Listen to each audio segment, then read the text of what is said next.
Welcome to Real Life Stories. I am Kathleen Rasmussen, and I will be reading out of the book called Real Life Stories, and I'll be reading chapter 11, and it's entitled, You May Not Have Lived Through the End of the Year.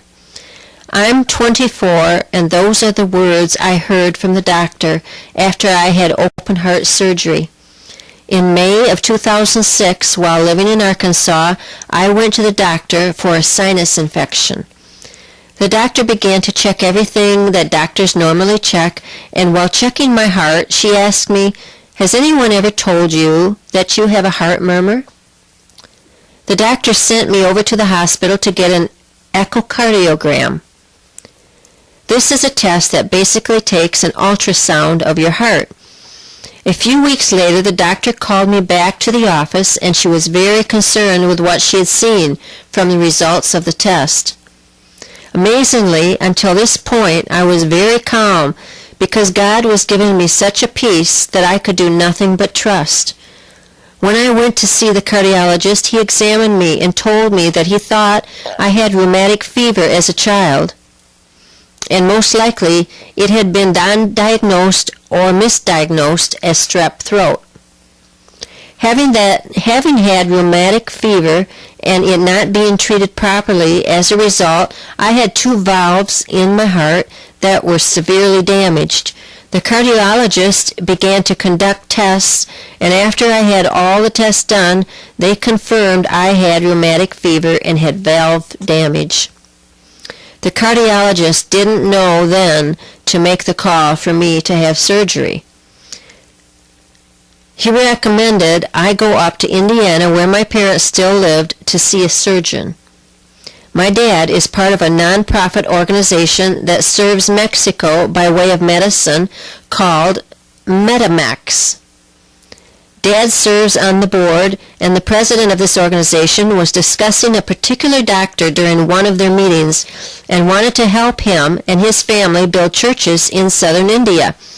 This doctor turned out to be a valvular heart surgeon, so my dad began to tell them about my situation. The president of Medimex spoke to this doctor about me and scheduled an appointment to see him. I have been told that this doctor is the best in the area. It was amazing to see God put everything into place the way He wanted it.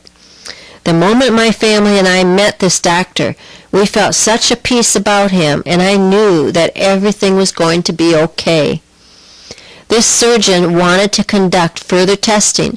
I went into the hospital, and they did an angiogram and a test called TEE, which is where they put a scope down your throat to look at the heart. As I sat in the hospital bed recovering from the 2 tests, the surgeon walked in and began to explain that one of my valves was getting hard and calcified, and the other was getting too thin and flimsy, which was causing the blood to regurgitate back and forth within my heart. The doctor told me that I did need surgery, and he wanted it to be soon. He also told me that whatever day we wanted to do the surgery, he would accommodate my family and I and fit us into his schedule. We decided that the sooner I had the surgery, the less we would have to worry about. On September 19, 2006, I was admitted into the hospital and had the surgery. My surgery lasted 7.5 hours, and it was a stressful 7.5 hours for my family and friends. I am still amazed at the peace God gave me before I went into the operating room. My family came in to see me before the surgery, and they were crying, but I just looked at them and just knew that I would see them soon. I put my life in God's hands and let Him do what He wanted for me. The hardest part of this for me was after the surgery, because I was in a tremendous amount of pain. I wanted to give up, but I couldn't. I had to let my body heal, and I had to trust God to heal it.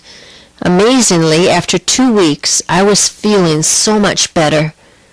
I didn't have to rely on my family to do everything for me. I was able to do things on my own.